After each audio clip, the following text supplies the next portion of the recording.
Good morning and welcome to the Morning Scoop for Wednesday, October 20th. This is your daily Buckeye fix. I'm Tom Orr. The Indiana game is in 3 days. The game against Michigan in 38 days. On Tuesday, we got a chance to talk to Ohio State head coach Ryan Day, Ohio State offensive line coach Greg Studrawa, and Ohio State linebackers coach Al Washington. There's a lot of interesting stuff that came out of those interviews, so I'm joined this morning by Buckeye Scoop's Kevin Noon. He was also there. Kevin, I think one of the interesting themes that we heard from a couple different people was sort of starting over, going back to basics. That was sort of the theme for Ryan Day as far as, sort of what they did during their bye week. And we also heard it in kind of an interesting, another interesting context in terms of the defensive staff. Let's start with the, just sort of the bye week. What did this is Ohio State's version of what I did over my summer vacation. So what did Ohio State do over their off week between the Maryland game and the Indiana game? If you focus on yourself, you focus on getting better, you don't want to break routines. Things were working well. I mean, obviously not for the Oregon game, but since then they started to get into a routine, so they didn't want to get away from, okay, we're going to do, Monday helmets, Tuesday practice, Wednesday practice, kind of do shells on Thursday. I mean, we did find out last week during the open week that they were not doing a practice on Saturday, but then they come back to this week and they continue in that same routine. So we'll expect to see a good Tuesday practice. Well, we won't see it, but they'll go through a good Tuesday practice, Wednesday practice, and then kind of decelerate into Thursday and then get themselves in location to, play on Saturday night in Bloomington. Yeah, there was a lot of sort of going back, like self-scout kind of stuff. That's something you often will hear teams talk about doing during that off week. Identifying tendencies, like you have time to sort of go back and check your work. You're not in the absolute grind of the season, which helps a lot. But yeah, the interesting thing to me about that was, Day talking about how they're not used to the routine. This is such a young team that these guys weren't used to the routine of the season yet. And even the coaches, like last year, there was no routine in 2020. So he said, even some of the coaches at the beginning of the season weren't used to the routine of the season. And, I think that's probably true in a lot of places, but with as many teams as have veteran guys back, and much as Ohio State's relying on the young guys this year, that seems like that might be something that's impacting them more than a lot of programs might. Yeah, exactly. And you're right. 2020 was a complete wash. I mean, you didn't know if you were going to play. I mean, heck, last year I was in Illinois ahead of the team only to have the game canceled. So I certainly saw how everything was just kind of thrown out the window there. But you do have a team with young guys at several positions because, we're talking not just guys that are first year in that situation, but second year in that situation as well. So, you just don't know what you don't know, and they get into a situation this year of where you start on a Thursday night, so week one is a little weird, and then you have an extra 2 days for week two, so that's a little weird. So your first chance of really trying to get things righted in terms of just a normal schedule is week 3. You look at that was Tulsa. It was still a little wonky. Then they get into week 4, and granted, it's only Akron. It's only Akron, but at that point, they start to get into a routine, 4, 5, 6, and now you go into the open week. So I think the open week fell at a pretty good time for them. You hate to see the break in momentum, but I don't think it's going to be anything that's going to be too big of an issue for them. All of these young guys trying to get into their rhythms, get into, finding their roles, getting comfortable in their new roles. One of those guys is CJ Stroud. Anytime you have a, redshirt freshman starting quarterback, had never thrown a pass before this year. I mean, there's a lot of new stuff for him to get used to. Plus, he had the shoulder injury. There's been a lot of stuff going on with him. But, when Day was asked about him and what are the keys to actually developing as a young quarterback? There's the on-field stuff. You got to put in the work, all that kind of stuff. But he said, this is a phrase we've heard him use before. You can't ride the roller coaster. And it sounds like CJ Stroud's kind of getting increasingly more comfortable with just sort of being more even keel and not riding that roller coaster. Yeah, even though every time I've seen the CJ Stroud, I mean, he's been, if 10 is off the rails and 1 is catatonic, he's always kind of been around a 5 to me, but, we only see him in very limited settings. So it's very encouraging for Ohio State that he, things that we're not seeing there, that he's able to kind of withstand the highs, withstand the lows, become more of a vocal leader, if you will. Things that you need out of your quarterback, and that doesn't necessarily mean that CJ Stroud has to come out there and just and throw it on the table and say, I'm JT Barrett now in terms of leadership qualities.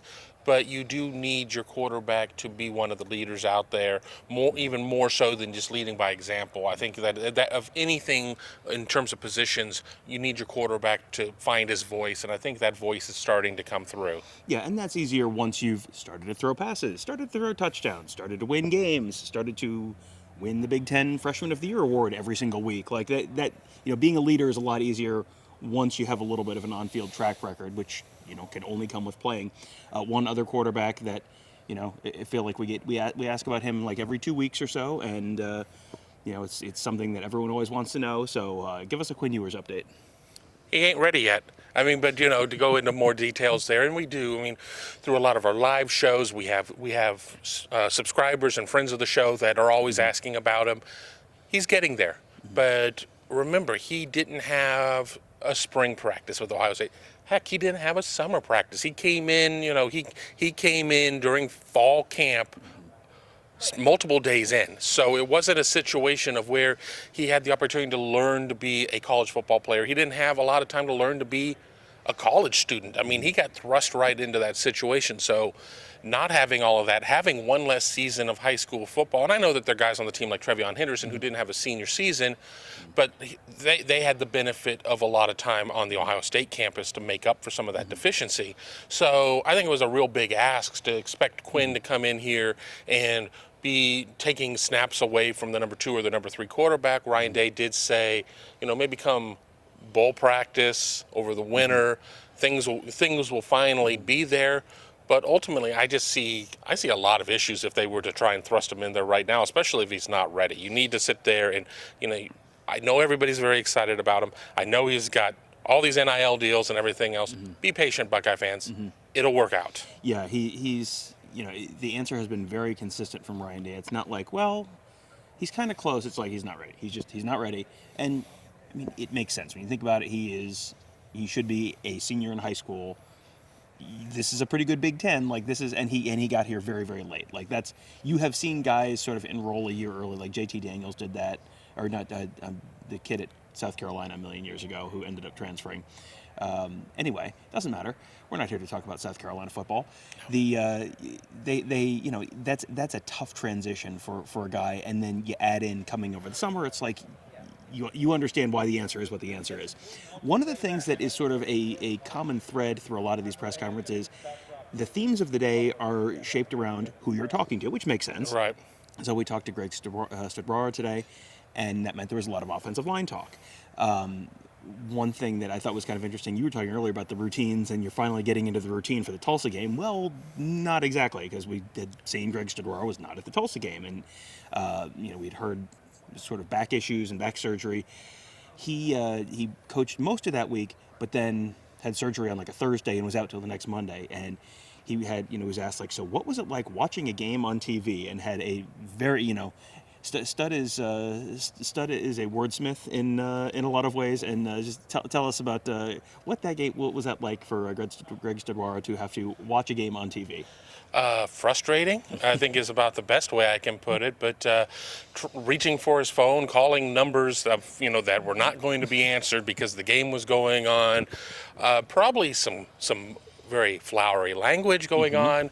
I think the phone may have been thrown once or twice or thrice, and he certainly was dealing with a pretty significant back injury, so he probably had some powerful meds, and he probably needed those powerful meds because you get used to being in the midst of it all for all this time, and then not only are you not in your familiar position during the game, you're not in the stadium, you're in an incredible amount of pain.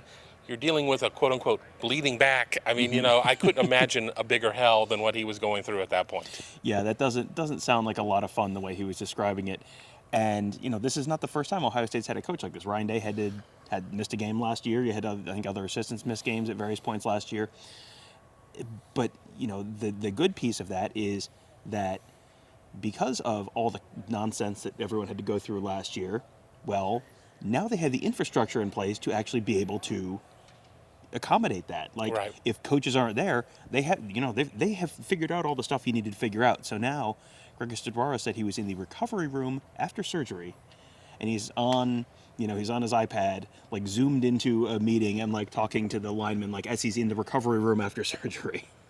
Right, and unfortunately, it took just such a huge episode like COVID for that infrastructure to be put into place. But now that infrastructure is in place, and I don't think we're ever going to see people truly getting away from it, because it does open up a lot more opportunities. And I think if there was a position where Ohio State was probably best suited for a lot of this, it is offensive line, because they have more than 5 starters. They have depth, they have leadership. I mean, while you have a young guy like Paris Johnson, you've got old vets like Thayer Munford and Nick Petit-Frere. I mean, while you got a young guy like Luke Whippler, I mean, you've got other guys. So I think that I think if there was a position of where they were well insulated, it was that.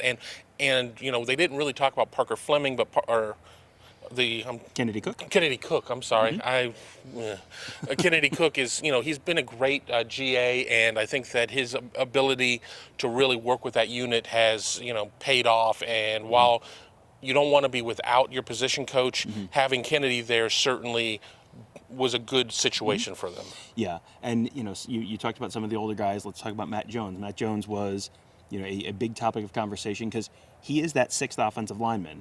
And he lets them do stuff that you just, so one of the questions today was basically like, you always hear coaches talking about wanting to sort of rotate guys through, and they never actually do it. Well, Ohio State's actually doing it this year.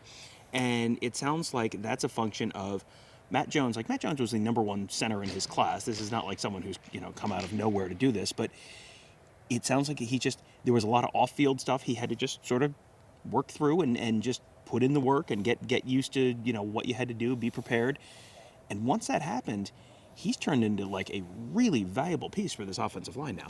Well, and the funny thing, too, is that you sit there and there's so much talent, so much depth on the offensive line. You have all these guys, and you can only have 5 of them out there at a time, realistically, unless you're Minnesota or Nebraska and you're putting 7 or 8 of them. But, generally you're going to have 5 of them out there. So anybody that isn't seeing the playing time immediately is put in the portal by the fans. Oh, Matt Jones is going to be in the portal. Oh, Dawand Jones, who I'm sure we'll talk about in a second, he's going to be in the portal. I had people already telling me where he was going to go. They were so sure that he was gone.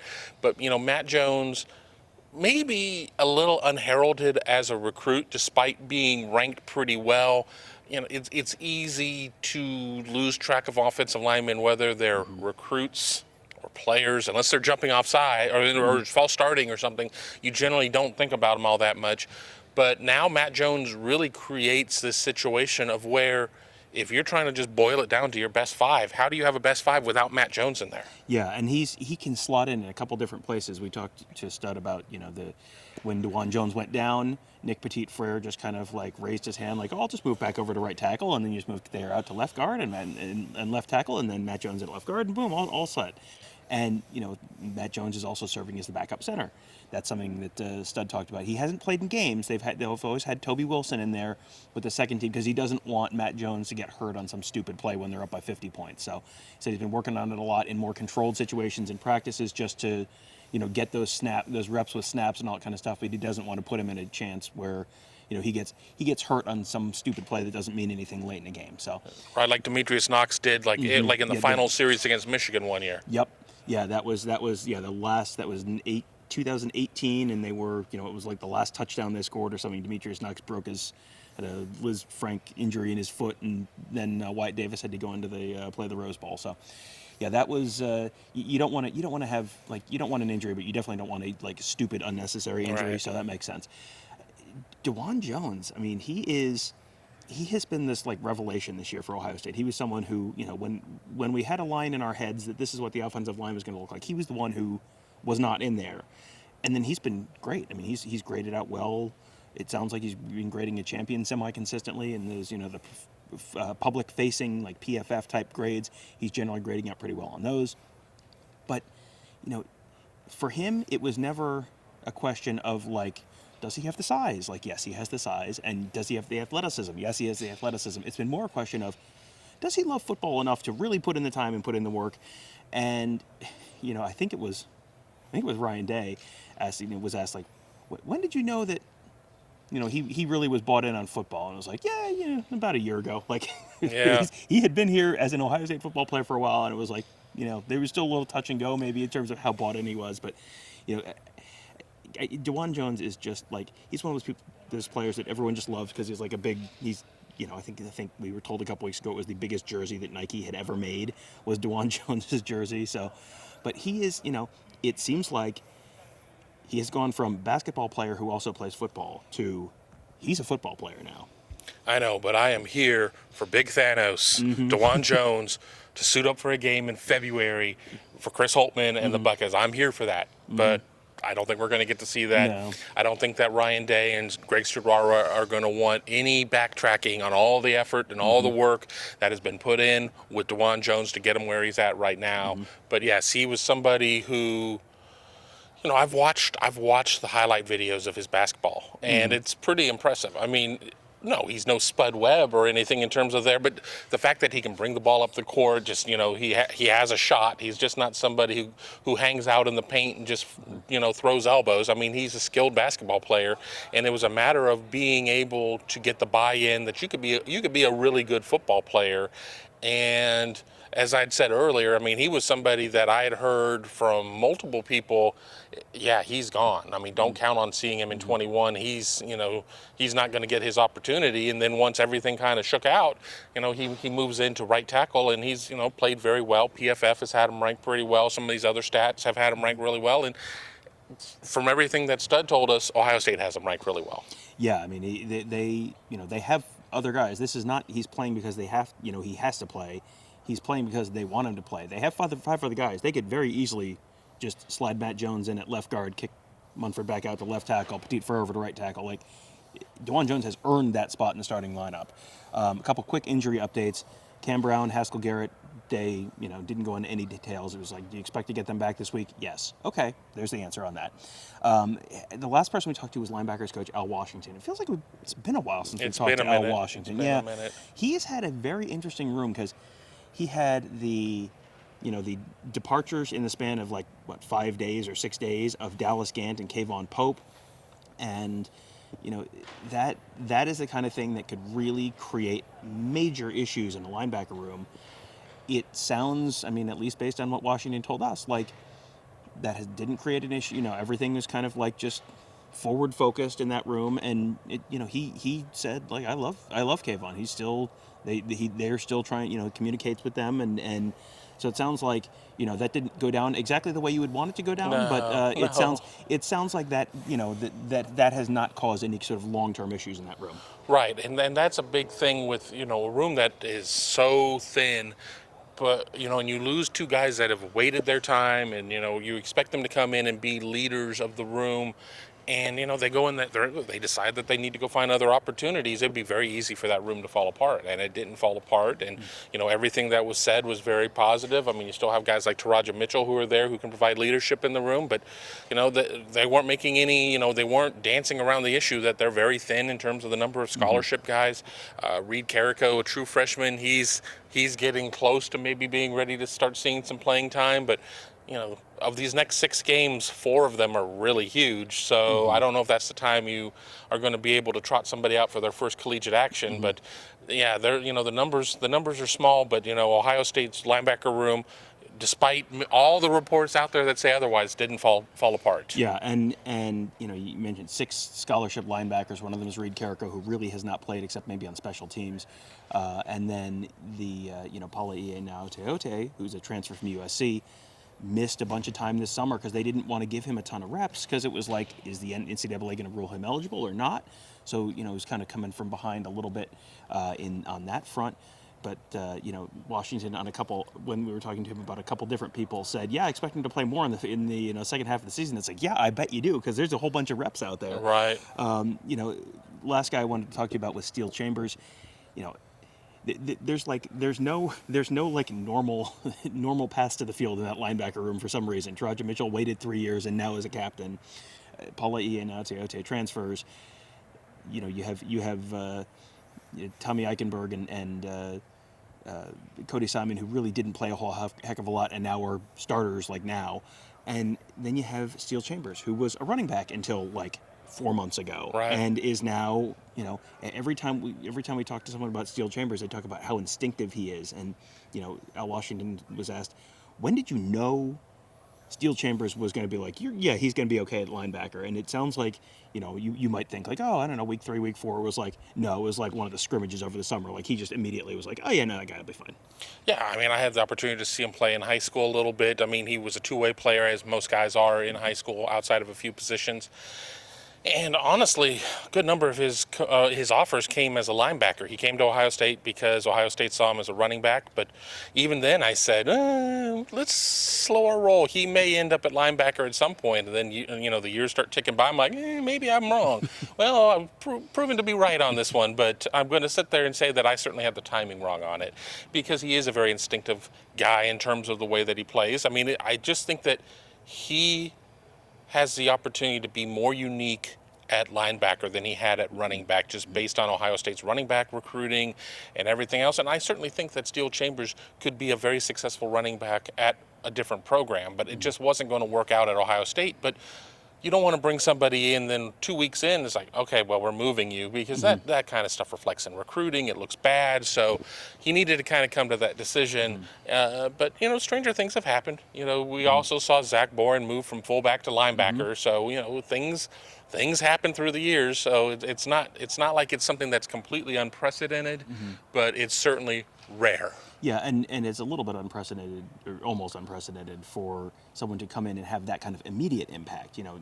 Position changes, like, sure, all the time. Cormanta Hamilton was a tight end, and now he's a defensive end, and like we've seen him, he had a sack in one of the recent games, and Cade Stover was a linebacker, and then he was a defensive end, and now he's a tight end, and now he's like catching passes. Like, I mean, this is not, but it's for someone to go, this quickly, in the span of a couple months, to be like, oh, and now he's like a really contributor and like maybe one of the best linebackers on the team. That's pretty remarkable. Yeah, I was going to say and that's why I brought up the Zach Boren situation, which was, really happened at the Indiana game, going to Indiana, 52-49, real mess. But that's the last time I can remember somebody stepping into a different role, being pressed into a different role, and being an immediate impact. So that's, that we're talking several years at that point. So it's not an everyday occurrence. Yeah, and you go back and you those guys pop. It's like Zach Boren, like Chris Gamble getting thrown into the cornerback room. I mean, those guys pop in your mind, because that is not an easy thing to do. So that's pretty remarkable that Steel Chambers is able to do it. So